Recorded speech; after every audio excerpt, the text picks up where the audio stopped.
ini saya ditemani oleh rekan saya. Hai, saya Vika. Hai, saya Ervi. Hai, saya Lina. Nah, kali ini kita akan ngobrol mengenai kejang demam pada anak. Nah, dalam praktek sehari-hari itu banyak sekali banyak yang orang tua nih, kalau anaknya panas, wah gimana nih kalau anak saya kejang nih. Nah, jadi baru bayangin panasnya aja udah stres. Nah, mungkin kita ngobrol-ngobrol lebih jauh. Gimana, ada pertanyaan apa nih? Gini loh dok, kan aku punya anak nih dok kebetulan.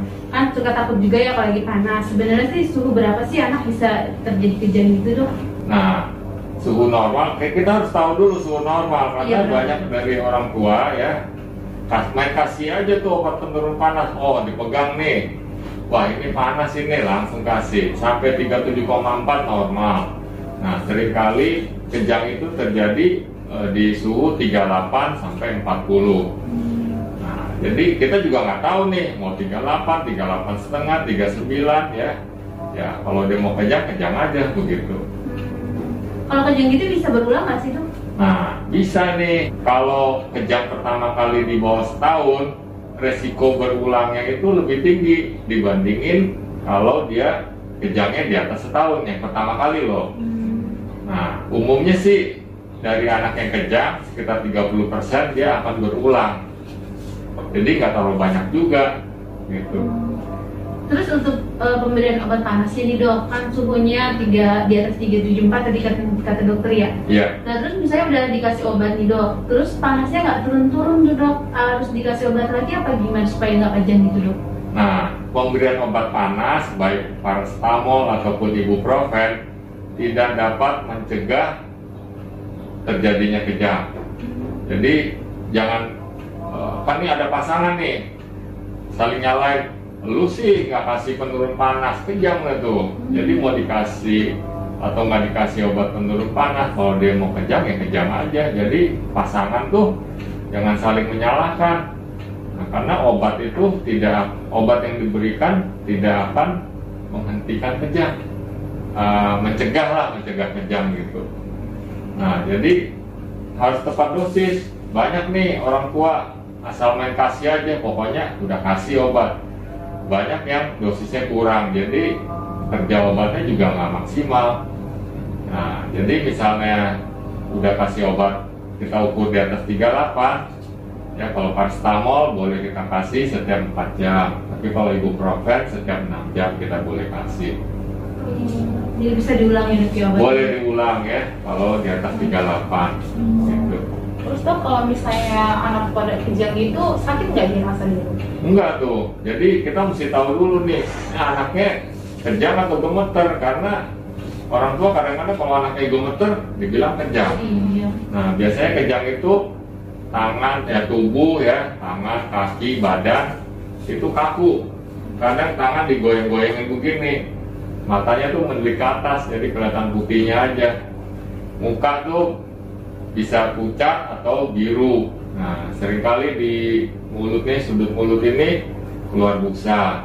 Nah, biasanya tuh cuman beberapa menit aja, nggak lebih dari 5 menit. Anak itu akan mengerang ya, udah mulai pelan-pelan, tapi dia belum sadar tuh. Dia ngerang, nangis. Nah, setelah beberapa menit dia sadar. Tapi ada juga yang habis kejang ya tidur lama, itu juga nggak apa-apa. Tindakan pertama yang kita lakukan di rumah dengan anak seperti itu gimana dok? Nah, kita yang penting jangan panik. Ini ada pasien saya nih, waktu anaknya kejang, kebetulan ada kakeknya nih. Dia ambil sendok, mulutnya dia korek-korek. Mungkin maksudnya supaya lidahnya nggak kegigit. Tapi akibatnya fatal tuh, satu gigi cucunya itu patah. Nah, ada beberapa kali juga beberapa pasien nih, refleksnya orang tuanya masukin jarinya ini ke mulutnya, ya kegigit lah, ya lumayan sakit. Jadi kalau anak kejang, ya misalnya di ruangan ini nih atau di dalam rumah lah, ya kita baringin aja, miringkan seperti kita meluk guling, ya kepalanya boleh miring ke kiri, miring ke kanan, supaya kalau tersedak, kalau dia muntah, risiko tersedaknya juga minimal. Nah, bisa juga misalnya, oh lagi dipeluk nih, dia kejang, ya udah miringin aja kepalanya menghadap ke bawah. Tetap kita peluk supaya kalau dia muntah ya langsung keluar gitu. Tapi tuh aku udah pengalaman juga ya dok ya. Ya. Dulu waktu SMA, jadi ada anak kecil lagi kejang tapi dikusuk gitu loh. Apa itu? Kusuk, dipijet Oh, dipujet, ya enggak. dipijet. Ya, jadi tetap kita pegang aja ya, karena dalam beberapa menit kalau kejang demam sederhana dia akan berhenti sendiri, nggak masalah. Oh. Ya kalau mau pijit-pijit ya boleh juga sih, tapi nggak ada efek. Oh, kejangnya berhenti. Nah ini ada beberapa pasien nih udah punya pengalaman nih, anak pertama misalnya kejang, dia udah siap-siap nih stesolid. Nah, jadi begitu kejang dikasih stesolid itu boleh. Nah, obat stesolid itu dapat menghentikan kejang dengan segera. Tapi dari 100 anak nih usia 6 bulan sampai 5 tahun cuman 2 sampai 4 yang bisa kejang. Jadi menurut saya sih kalau anaknya nggak pernah kejang ya percuma juga sih nyimpen obat anti kejang. Gitu. Itu kalau mamanya kakaknya lewat kejang, adiknya bisa ikut kejang nggak sih dok? Bisa.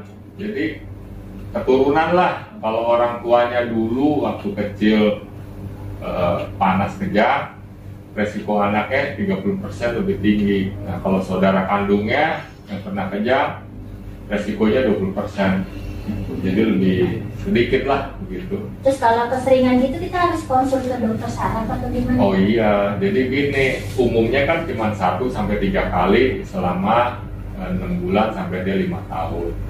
Nah, kejang yang berbahaya itu gimana? Kalau lebih dari 15 menit dan dalam sehari itu beberapa kali kejang. Nah, atau kejangnya hanya sebelah doang nih, gini doang kejang. Atau setelah kejang dia nggak bangun-bangun tuh, tidur aja beberapa jam tidur. Ya istilahnya penurunan kesadaran. Nah itu juga kita harus segera ke rumah sakit. Nah kalau kejang demam sederhana aja sih, kalau baru pertama kali nih, orang tua kan biasanya ketakutan, mau gimana gitu loh. Ya udah begitu kejang selesai bawa ke dokter terdekat untuk memastikan oh ini hanya kejang demam sederhana. Udah itu aja. Terus kalau untuk mencegah kejang itu benar nggak sih dok anak dikasih kopi? Boleh? Oh nggak benar ya. Iya katanya si kopi. Entah mau kasih kopi ya itu nggak benar sih ya. Dokter pun nggak bisa memprediksi oh ini nanti sejam lagi kejang, nggak bisa. Jadi nggak ada satu manusia pun bisa prediksi oh ini nanti sejam lagi kejang, nggak bisa. Nggak boleh ya dok ya. Nggak boleh. Dan kalau memang hanya kejang demam sederhana ya kita nggak perlu obat jangka panjang untuk mencegah kejang, percuma itu. Jadi kalau dia sembuh ya udah sembuh. Terus kalau anak kayak kejang demam gitu, taunya dia ada epilepsi gitu? Nah, Beda beda juga kan? tuh, Beda lagi. beda. Kalau epilepsi dia kejang tanpa panas, tapi kalau kejang demam pada anak dia harus panas dulu, Baru baru kejang. kejang Oh. gitu loh. Bedanya di situ. Seru juga ya dok ya. Ya terus sih, ya banyak dari orang tua tuh khawatir kalau anaknya panas lalu kejang. Ya, yang Terus penting jangan panik lah. Terus di rumah jadi kita harus sedia obat apa aja tuh dok? Kalau mamanya anak tiba-tiba kejang gitu, demam kejang gitu dok. Ya diemin aja. Kalau di kejang demam sederhana ya kita peluk aja. Ya kejangnya berhenti ya kita bawa ke dokter. Kalau kita sendiri, kalau berdua ya satu orang siapin kendaraan, satu orang peluk ya Sambil bawa gitu. sambil bawa begitu.